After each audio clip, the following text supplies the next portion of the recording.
Hey, what's up, everybody? It's Kenny Lamons here with Medicare Millennials. Today, I'm going to cover the new Part D model changes. These are sweeping changes to the Medicare prescription drug plans, Part D, across the board. Everybody is yakking about the compensation discussion, about the marketing changes. But what I don't hear a lot of agents talking about are the Part D changes. And hey, that's where the rubber meets the road. At the end of the day, wherever that ball lands as far as what we're going to get paid as agents, I'm confident that we're going to be able to keep moving down the road. What we do need to focus on is having a massive AEP and setting ourselves up to compete with these call centers um, going forward. So I think today we're going to go over what do the Part D changes look like for us as agents. So compensation, what it's going to change in the landscape, how it's going to change the way we operate in the field, the way that we sell, as well as I want to talk about how it's going to look for clients. So giving you guys a little bit of tips on what I expected, how to sell this, how to position it to clients, and what it's going to look like for the people that we actually serve. Now, before I jump into that real quickly, my channel is called Medicare Millennials. And of course, I've always taken you guys just along my journey. What's working for me? What's changing for me? What's not working for me? And you guys have kind of got to see my progression since I've jumped into the Medicare space from the final expense space.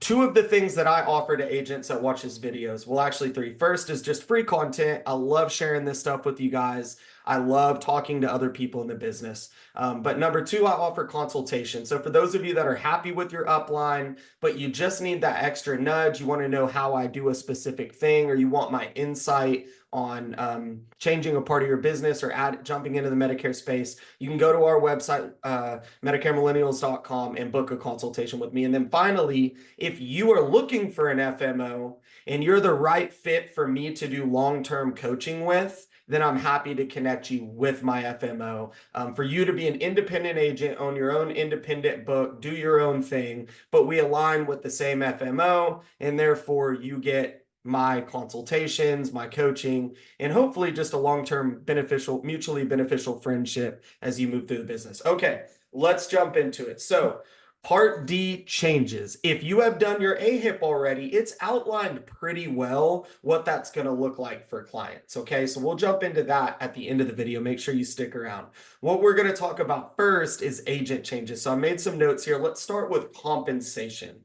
Right now, we get $100. So let's say that you sell somebody not a Medicare Advantage plan, but a Medicare supplement. If you're doing any T65s, you're at least occasionally selling a Medicare supplement, Medigap plan, and coupling it with a Part D plan. So if they're brand new to Medicare, you put them in a Part D, you're getting $100. If you're just servicing a client, switching someone from one Part D to another, it's a $50 annual renewal. Okay, so not big compensation. In fact, a lot of agents that focus on Medicare supplement, or they do a decent amount of Medicare supplement, still do not offer Part D consultations. They believe it's too big of a headache already because that compensation is just not very high for the work that goes into setting somebody up and the headache that can be Part D. However, the compensation is going up. So we are going to $209 will be the new fair market value for a new to Part D. Okay, so you have someone turning 65,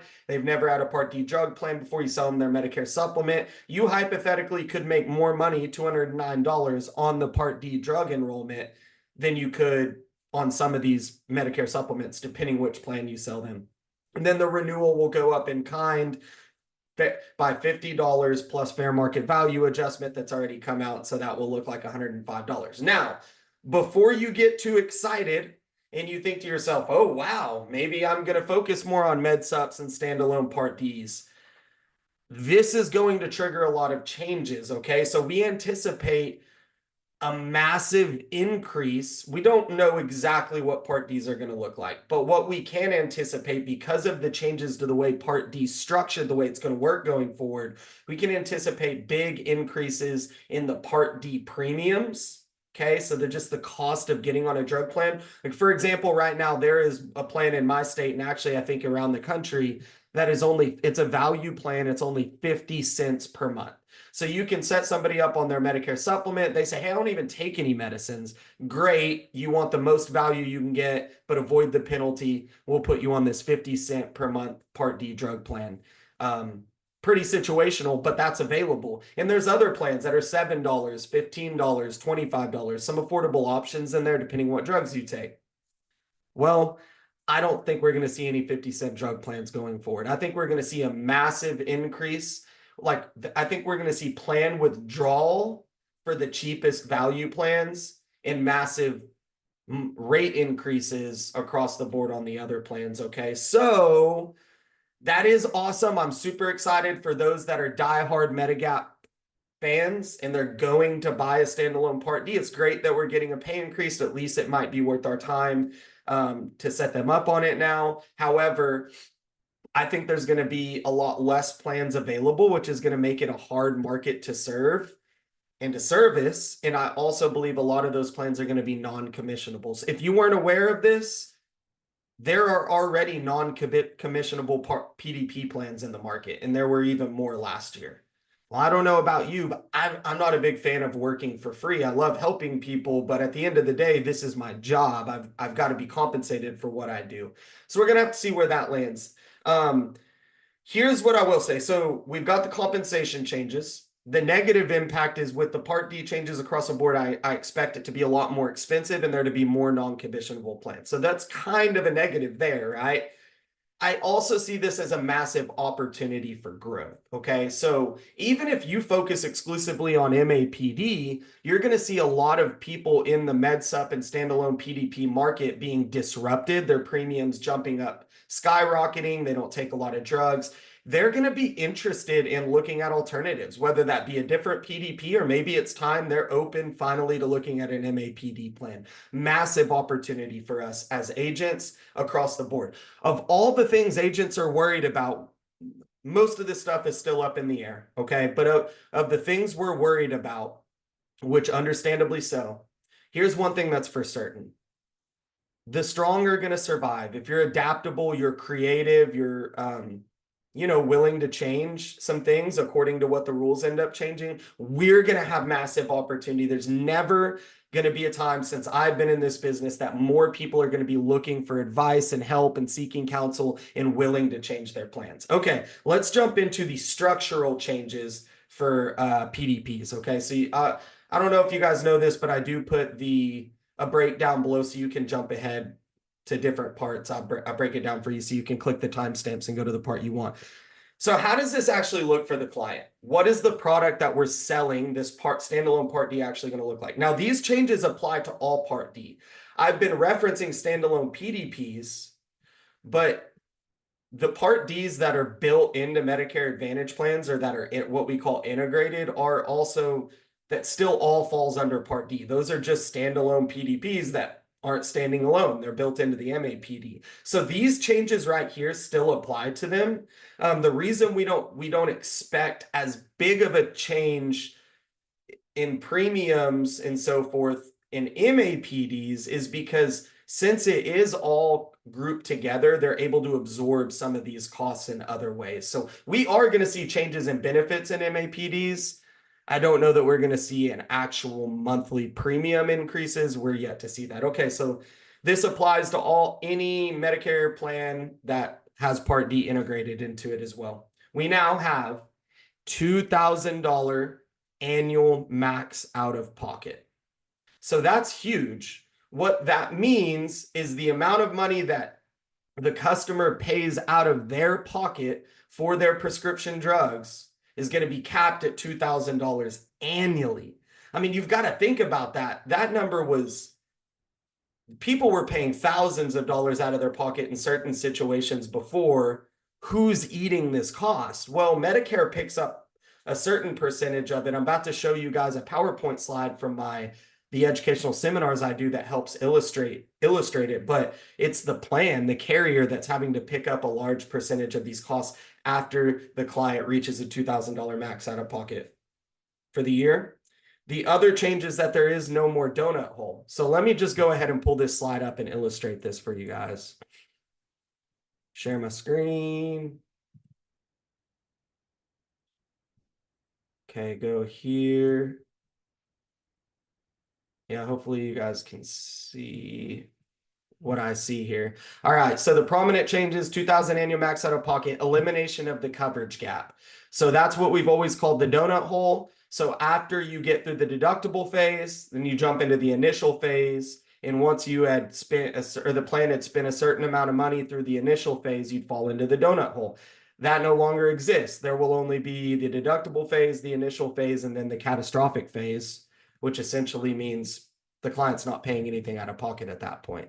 Medicare will now have the ability to negotiate lower prices for certain drugs. I've tried looking into this. From what I understand, there's very few drugs that they're actually able to negotiate lower prices for at this time. Maybe that'll evolve. I don't think this part is as relevant to us just yet, but maybe this will turn into something that lowers the actual cost of the drugs, which is the problem to begin with. Is the reason we're having so much problem with Part D to begin with. This is probably the biggest change for us as agents and maybe even for clients. It's the optional monthly payment plan.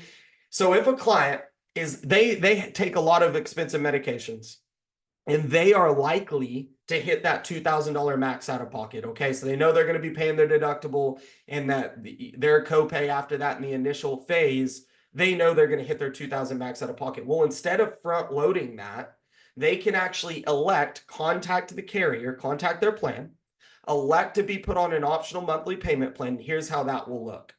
In 2025, let's say that right from the beginning in January, they elect to be on this plan. They will pay equal monthly payments for, so let's say it's the full 2,000 that they're ultimately going to be paying out of pocket. They can divide that by 12, pay that in equal monthly payments, and they don't pay that when they go pick up their medicine. The plan is actually, when they're on this payment plan, is going to coordinate with the prescription or with the pharmacy.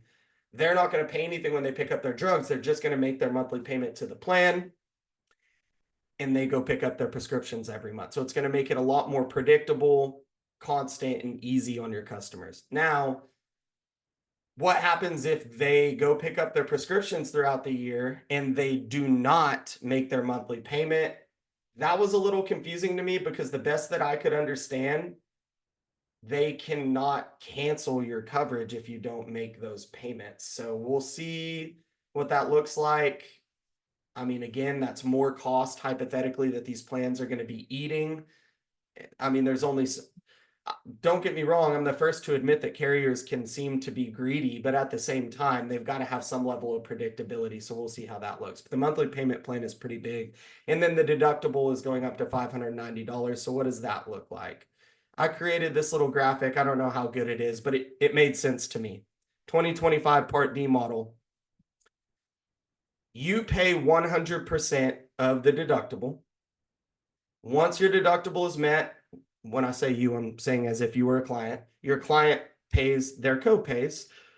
In the standard model, the deductible is $590 and the initial coverage coinsurance is 25%. I expect a lot of plans to actually stick to that this year. However, they don't have to do that. There could be no deductible and $0 copay for tier 1, $5 copay for tier 2, $47 copay for tier 3. That can be adjusted, but on the high end, they'll pay $590 deductible, 25% coinsurance in the initial coverage. Once they have hit their maximum out of pocket, they will pay nothing for the rest of the year. So there you have it. That is a rough summary of what we're looking at. 2025 Part D is going to be hectic. It's going to be different. It's going to be crazy. But if you can begin to understand this, slow down, take your time when you look at it on AHIP, it's going to create a massive opportunity for you. People are going to panic. Most agents won't even know this is changing. They won't understand how it works. They won't know about the payment plan. They won't understand the compensation changes. So they won't capitalize on this opportunity.